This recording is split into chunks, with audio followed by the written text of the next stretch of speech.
Hello friends, नमस्कार। Welcome back my channel target teacher job में। प्रियंका स्वागत करती हूँ आप सभी का आपके अपने चैनल टारगेट टीचर जॉब में। दोस्तों, आज हम बीएड प्रथम वर्ष प्रथम प्रश्न पत्र ज्ञान और पाठ्यक्रम के विषय में पढ़ेंगे और ये है आपका लेक्चर नंबर 17। तो चलिए देखते हैं। क्वेश्चन है, प्रकृतिवाद के प्रमुख सिद्धांतों की विवेचना कीजिए। ये आपके डीडी यूनिवर्सिटी 2008 में पूछा हुआ क्वेश्चन है। उत्तर देखते हैं। प्रकृतिवाद का दार्शनिक दृष्टिकोण।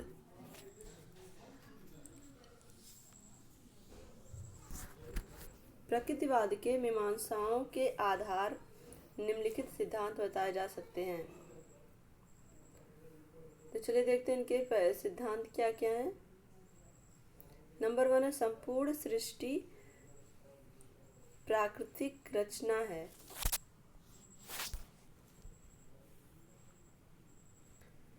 प्रकृतिवाद दार्शनिकों संपूर्ण सृष्टि की रचना प्राकृतिक तत्वों के आधार पर हुई है। प्राकृतिक तत्वों से पदार्थ, पदार्थ से परमाणु की उत्पत्ति होती है। यहाँ पर हम बात करें प्रकृतिवाद की, तो प्रकृतिवादी दार्शनिक विचारक जो या दृष्टिकोण, जो भी दार्शनिक दृष्टिकोण है, उनका मानना है कि प्रकृति सृष्टि की संपूर्ण रचना प्राकृतिक तत्वों के आधार पर हुई है। प्रकृतिवाद के लोग के जो दार्शनिक हैं या जो विचारक, वो यही मानते हैं प्राकृतिक तत्वों से पदार्थ, पदार्थ से परमाणु की उत्पत्ति हुई है। उनके अनुसार प्राकृतिक तत्वों का जब संयोग होता है तो पदार्थ की उत्पत्ति होती है। तो यहाँ पर प्राकृतिक तत्वों से पदार्थ की उत्पत्ति हुई और पदार्थ से परमाणु की उत्पत्ति हुई। और उनके अनुसार प्राकृतिक तत्वों का जब संयोग होता है तो पदार्थ की उत्पत्ति होती है। पदार्थों के संयोग से परमाणु और परमाणु के संयोग से सृष्टि की रचना होती है और इनके विघटन से इनका अंत हो जाता है। तो इनके विघटन होने से इनका अंत हो जाता है। तो यहाँ पर सबसे पहले हमने क्या देखा कि प्राकृतिक तत्वों से पदार्थ बने, पदार्थ से परमाणु की उत्पत्ति हुई और उनके परमाणुओं के जो संयोग से सृष्टि की रचना हुई। और जब इनका विघटन होगा तो इसका अंत भी हो जाता है। जो भी एक तरह से प्रकृति के द्वारा बनाई गई चीजें हैं, तो जब उन परमाणुओं के संयोग से जो सृष्टि की रचना हुई है, जब उनका विघटन होता है तो कहीं ना कहीं उनका अंत भी हो जाता है। कहने का तात्पर्य यह है, तो प्रकृति से संबंधित आपदाएं आती हैं, चाहे वो बाढ़ हो या भूकंप हो या फिर सूखा हो। तो इस तरह की आपदाएं एक तरह से प्रकृति की दी हुई वो क्षति है जो विघटन के रूप में हमें दिखाई देती है। वृक्ष से वृक्ष से बीज, यहाँ पर देखें बीज से क्या बने, वृक्ष, फिर वृक्ष से बीज,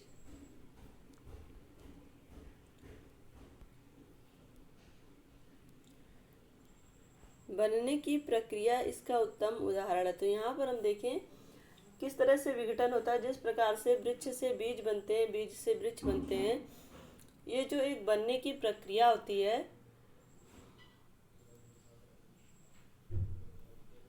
ये इसका उत्तम उदाहरण है।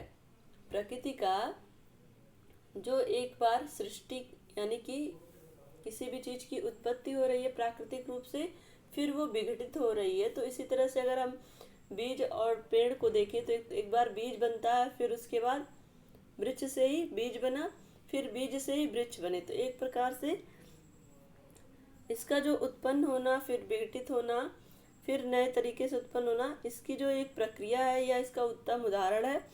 इस प्रकार प्रकृति से जो वस्तु उत्पन्न होती है वह उसी में विलीन हो जाती है।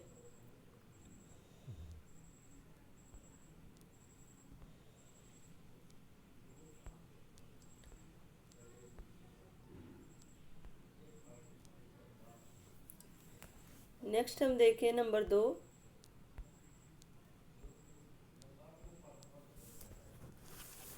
इस लौकिक संसार के अतिरिक्त कोई आध्यात्मिक संसार नहीं।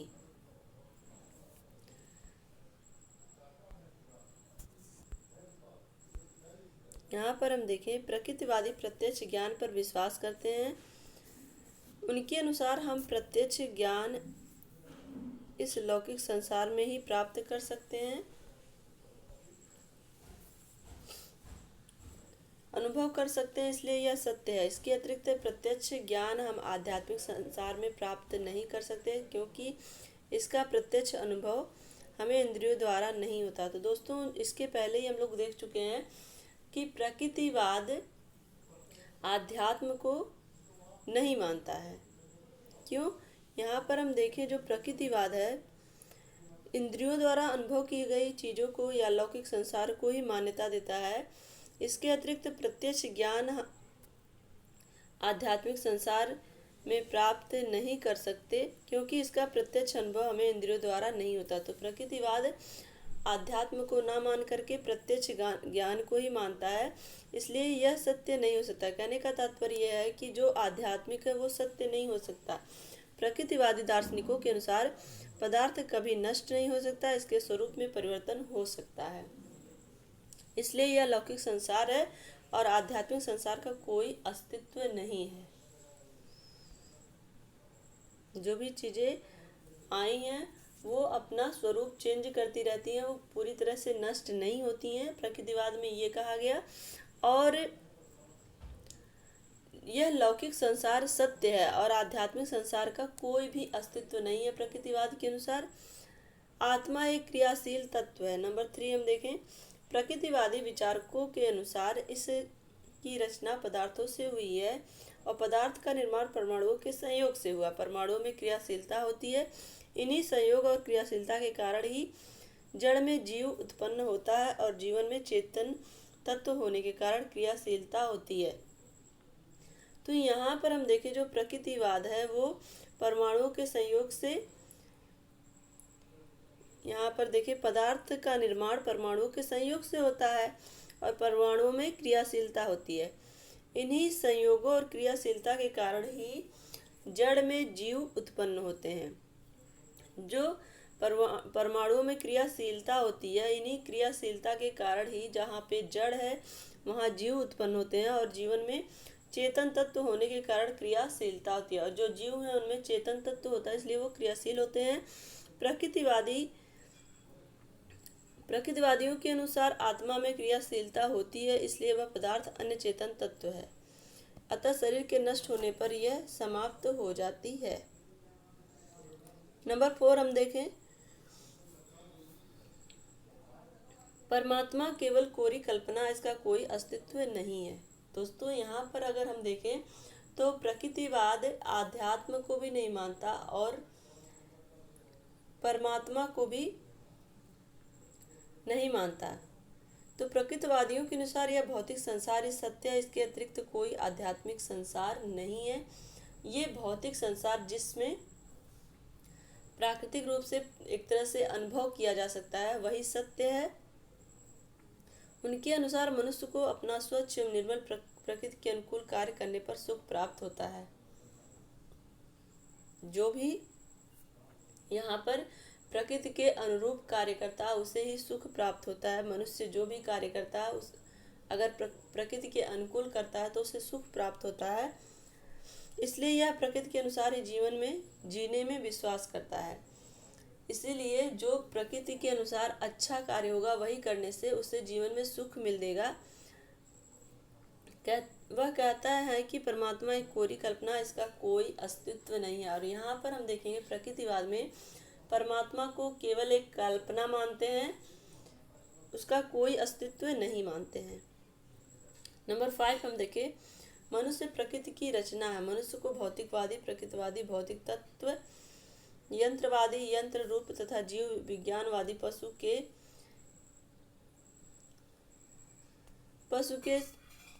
समझते हैं। यप में समझते हैं। यहाँ पे यप क्या है? मनुष्य को भौतिकवादी, प्रकृतिवादी, भौतिक तत्व, यंत्रवादी, यंत्र रूप तथा जीव विज्ञानवादी पशु के रूप में समझते हैं। तो यहाँ पर हम देखें मनुष्य को भौतिकवादी, प्रकृतिवादी और यंत्रवादी, यंत्र रूप में समझा जाता है। मनुष्य की मूल शक्तियों का स्वरूप प्रकृति है। यहाँ पर आत्मा और परमात्मा से कोई सामंजस्य नहीं है। यहाँ पर केवल प्रकृति से ही मतलब है, प्रकृति ही मनुष्य को प्रकृति के संरक्षण में ही जीवित रहना, प्रकृति के अनुकूल ही कार्य करना जिससे वो खुशहाल रह सके। मनुष्य की मूल शक्तियों का स्वरूप भी प्राकृतिक है और इन्हीं मूल शक्तियों के कारण वह बाह्य शक्तियों से उत्तेजना पाकर क्रियाशील हो जाता है और अपना व्यवहार निश्चित करता है। व्हाइट हेड के अनुसार मनुष्य और पशुओं में केवल मात्रा का अंतर है। मनुष्य और पशुओं में केवल मात्रा का अंतर है। इनमें एक ही मूल शक्तियां क्रियाशील हो जाती हैं, इसलिए वह विकसित है और वह मनुष्य है। तो यहाँ पर हम देखें, व्हाइट हेड के अनुसार मनुष्य और पशुओं में केवल मात्रा का अंतर कहते हैं और उनमें केवल एक ही मूल शक्तियां क्रियाशील हो जाती हैं, इसलिए वह विकसित है और वह मनुष्य है। नंबर 6 हम देखें, मनुष्य सृष्टि के सर्वोत्कृष्ट रचना है। सर्वोत्कृष्ट मनुष्य को भौतिकवादी, प्रकृतिवादी, सर्वश्रेष्ठ पदार्थ यंत्रवादी, प्रकृतिवादी मनुष्य को सर्वश्रेष्ठ यंत्र जीव विज्ञान प्रकृतिवादी मनुष्य को सर्वश्रेष्ठ पशु स्वीकार करते हैं। तो यहाँ पर हम देखें, मनुष्य की सृष्टि की सर्वोत्कृष्ट रचना मान रहे हैं क्योंकि वो एक तरह से यंत्रवादी है, प्रकृतिवादी है और जीव विज्ञान प्रकृतिवादी मनुष्य को सर्वश्रेष्ठ पशु के स्वीकार करते हैं। जो जीव विज्ञान प्रकृतिवादी हैं वो मनुष्य को क्या कह रहे हैं? सर्वश्रेष्ठ पशु।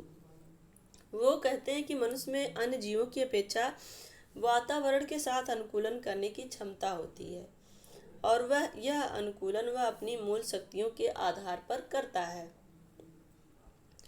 और दूसरी वह अन्य पशुओं या जीवों की अपेक्षा वृद्धि में विशेष होता है। मनुष्य को प्रकृतिवादी सर्वश्रेष्ठ पशु की संज्ञा देते हैं और ये कहते हैं कि वो अन्य पशुओं से या अन्य जीवों की अपेक्षा वृद्धि में विशेष होता है, इसलिए वह इस सृष्टि की सर्वोत्कृष्ट रचना है। क्लियर? अब हम चलते हैं नंबर 7 पे।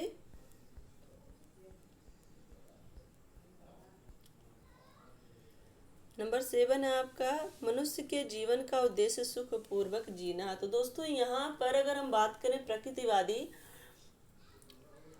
तो प्रकृतिवादी आदर्शवाद में हमने क्या देखा था कि आत्मा और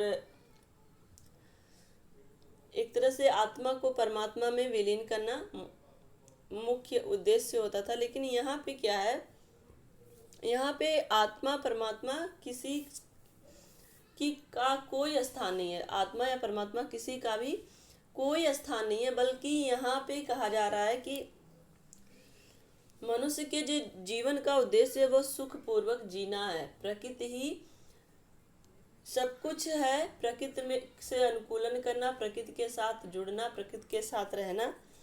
प्रकृतिवादी दार्शनिक आदर्शवादियों की तरह जीवन के किसी अंतिम लक्ष्य या उद्देश्य में विश्वास नहीं करते हैं। आदर्शवाद में हमने देखा था कि जीवन का उद्देश्य था आत्मा का परमात्मा में विलीन या मोक्ष की प्राप्ति, लेकिन यहाँ पर ऐसा कुछ नहीं है। स्पेंसर के अनुसार जीवन का उद्देश्य इस जगत में सुख पूर्वक रहना है, जिसे उसने समग्र जीवन कहा। समग्र जीवन, यहाँ पर स्पेंसर के अनुसार जीवन का उद्देश्य क्या है? इस जगत में सुख पूर्वक रहना। समग्र जीवन को सुख पूर्वक रहना कह सकते हैं।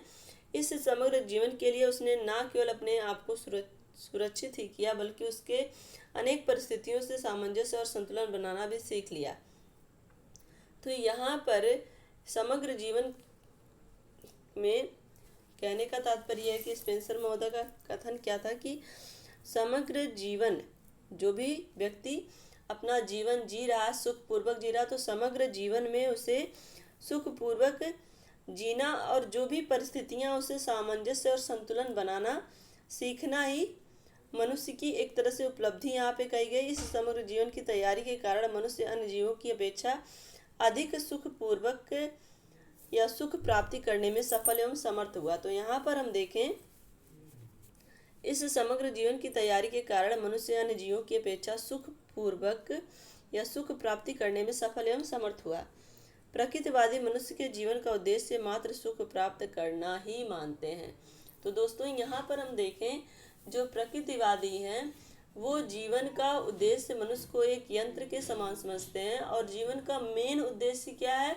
सुख प्राप्त करना, सुखी जीवन जीना। और एक तरह से यहाँ पे हम कह सकते हैं समग्र जीवन, जो भी जीवन है उसको समग्र जीवन में एक तरह से सुख खुशहाल जीवन जीना और प्रकृति से सामंजस्य बना के रखना, प्रकृति के अनुकूल अपने आप को ढालना। यहाँ पर हम देखें नंबर 8 है सुखद जीवन हेतु प्राकृतिक जीवन व्यतीत करना चाहिए। प्रकृतिवाद के अनुसार मनुष्य को प्रकृति स्वच्छ और निर्मल होती है। सुखद जीवन हेतु प्राकृतिक जीवन व्यतीत करना चाहिए। यहाँ पर प्रकृतिवाद की विशेषता है, सिद्धांत है ये।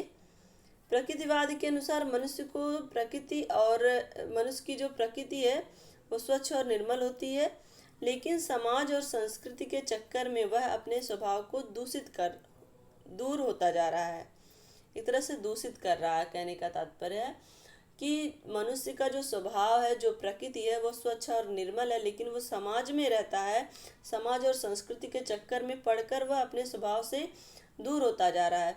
इसकी जो स्वभाव थी स्वच्छ और निर्मल थी वो धीरे धीरे मलिन हो रही है, जिसके कारण वह दुखी है। यदि वह अपने स्वच्छ एवं निर्मल प्रकृति के अनुसार कार्य करता तो उसे सुख की प्राप्ति होती, और यदि वह इसके प्रतिकूल कार्य करेगा तो दुखी रहेगा। यानी कि अगर वह इसके प्रतिकूल कार्य करता है तो वह दुखी रहता है। इसलिए उसे प्रकृति के अनुसार कार्य करते हुए जीवन व्यतीत करना चाहिए, जिससे उसे सुख की प्राप्ति हो सके। तो दोस्तों यहाँ पर क्या कहा जा रहा है कि सुखद जीवन हेतु प्राकृतिक जीवन व्यतीत करना चाहिए। कहने का तात्पर्य यह है कि जो मनुष्य है उसकी जो अपनी प्रकृति है, उसका जो नेचर है वो स्वच्छ और निर्मल है, लेकिन वो समाज और संस्कृति की परंपराओं को मानते हुए और उसके चक्कर में पड़कर ही वह अपने आप को एक तरह से दूषित भी कर रहा है और दुखी हो जाता है। उसकी वजह से वो दुखी होता है। यदि वह अपने स्वच्छ निर्मल प्रकृति के अनुसार कार्य करता तो वो सुख की प्राप्ति करता है, और यदि वह उसके प्रतिकूल कार्य करता तो वह दुखी रहता है। अगर वो प्रकृति के अनुसार ही कार्य करता, अपनी प्रकृति यानी कि जो उसका अपना नेचर है, जो उसकी प्रकृति है उसके अनुसार वो कार्य करेगा, उसके अनुकूल कार्य करेगा तो वो सुखी रहेगा, लेकिन वो दुखी रहता है क्योंकि वो उसके अनुकूल कार्य नहीं करता, समाज और संस्कृति के चक्कर में पड़कर। इसलिए उसे प्रकृति के अनुसार कार्य करते हुए जीवन व्यतीत करना चाहिए, जिससे वह सुख की प्राप्ति कर सके। नंबर 9 हम देखते हैं प्राकृतिक जीवन हेतु सामर्थ्य, समायोजन और परिस्थितियों पर नियंत्रण कर का महत्व है। यहाँ पर हम देखें प्राकृतिक जीवन हेतु सामर्थ्य, समायोजन और परिस्थितियों पर नियंत्रण का महत्व है। यहाँ पर हम देखें तो एक मनुष्य को प्राकृतिक जीवन जीने के लिए या उसका जो अपना नेचर है उस तरह से जीवन जीने के लिए प्रकृति से अनुकूल करके वह सुखी रह सकता है। लेकिन यहाँ पर जो भी मनुष्य को प्राकृतिक जीवन जीने की सामर्थ्य होना अति आवश्यक है। यहाँ पर देखा जाए जब तक उसमें सामर्थ्य नहीं होगा तब तक वह प्राकृतिक जीवन व्यतीत नहीं कर सकता। कहने का तात्पर्य है कि उसके अंदर वो कैपेसिटी होनी चाहिए, उसके अंदर वो एबिलिटी होनी चाहिए कि वह खुद को प्रकृति के अनुकूल बना सके। जब तक वो उसके अंदर समायोजन नहीं होगा या परिस्थितियों पर नियंत्रण नहीं होगा तब तक वो सुखी नहीं रह सकता है। इसके लिए उसमें समग्र जीवन के लिए प्रमुख क्रियाओं को करने तथा प्राकृतिक वातावरण से समायोजन और उन क्रियाओं में उपस्थित परिस्थितियों पर नियंत्रण करने की क्षमता और शक्ति होनी चाहिए। जिस मनुष्य में यह सामर्थ्य और शक्ति नहीं होगी वह प्राकृतिक जीवन व्यतीत नहीं कर सकता। तो दोस्तों यहाँ पर हम देखें कि एक व्यक्ति का जीवन पूर्णतः प्रकृति पर निर्भर है। अगर वो प्रकृति के अनुसार कार्य करता है तो सुखमय जीवन जिएगा। अगर वो प्रकृति के साथ समायोजन नहीं कर पाता, अगर उसके अंदर वो क्षमता नहीं है, परिस्थितियों को नियंत्रण करने की क्षमता नहीं है, तो वो सुखी जीवन व्यतीत नहीं कर सकता, प्रकृति के साथ अनुकूलन नहीं कर सकता। तो यहाँ पर हमने देखा प्रकृतिवाद के प्रमुख सिद्धांतों में नंबर 1 था आपका संपूर्ण सृष्टि प्राकृतिक रचना है। नंबर 2 आपका क्या था, इस लौकिक संसार के अतिरिक्त कोई आध्यात्मिक संसार नहीं है। नंबर 3 था आत्मा एक क्रियाशील तत्व है। और नंबर 4 आपका क्या था, परमात्मा केवल कोरी कल्पना है, इसका कोई अस्तित्व नहीं। दोस्तों इसको आप डिटेल में अब आसानी से कर सकते हैं। नंबर 5 था आपका मनुष्य प्रकृति की रचना है। तो यहाँ पर आपको पूरा प्रकृति के बारे में ही लिखना है, अन्यथा कहीं नहीं जाना है। आपको आत्मा परमात्मा किसी से भी कुछ नहीं, बस आपको प्रकृति के अनुकूल ही सब कुछ लिखना है। प्रकृति के अनुकूल ही मानव का अस्तित्व है, कह सकते हैं यहाँ पर। और नंबर 6 आपका था मनुष्य इस सृष्टि की सर्वोत्कृष्ट रचना है। नंबर 7 आपका था मनुष्य के जीवन का उद्देश्य सुखपूर्वक जीना है। और नंबर 8 था सुखद जीवन हेतु प्राकृतिक जीवन व्यतीत करना चाहिए। और नंबर 9 आपका था प्राकृतिक जीवन हेतु सामर्थ्य समायोजन और परिस्थितियों पर नियंत्रण का महत्व है। तो इस तरह से हम देखें 9 सिद्धांत यहाँ पर हमने देखा, और इनमें सब में प्रकृतिवाद के अनुसार ही प्रकृति एक तरह से जो भी प्रदान कर रही है उसके साथ खुद को, मनुष्य को एक तरह से कह सकते हैं अनुकूलन करना, सामंजस्य बैठाना है, जिससे वो प्रकृति की दी हुई चीज़ों से सुख की प्राप्ति कर पाए। जो चीज़ें वो अनुभव करेगा वही केवल सत्य है, बाकी कोई भी चीज़ वास्तविक नहीं है। यहाँ पर और किसी भी चीज़ को वास्तविक नहीं बताया गया है और किसी पर विश्वास नहीं किया गया है। तो दोस्तों आज के लिए बस इतना ही। अगर ये वीडियो आपको अच्छी लगी है तो एक लाइक करिएगा, अपने दोस्तों के साथ शेयर करिएगा, और प्लीज़ चैनल को सब्सक्राइब करके बेल आइकन बटन को प्रेस कर दीजिएगा, जिससे हमारे सभी वीडियोज़ की नोटिफिकेशन आपको मिल सके। और इसी तरह से पढ़ाई में मन लगाइए, हंसते रहिए, मुस्कुराते रहिए, अपना ध्यान रखिए, अपनों का ध्यान रखिए, अपने आसपास सफाई रखिए। हमसे जुड़ने के लिए थैंक यू सो मच। जय हिंद।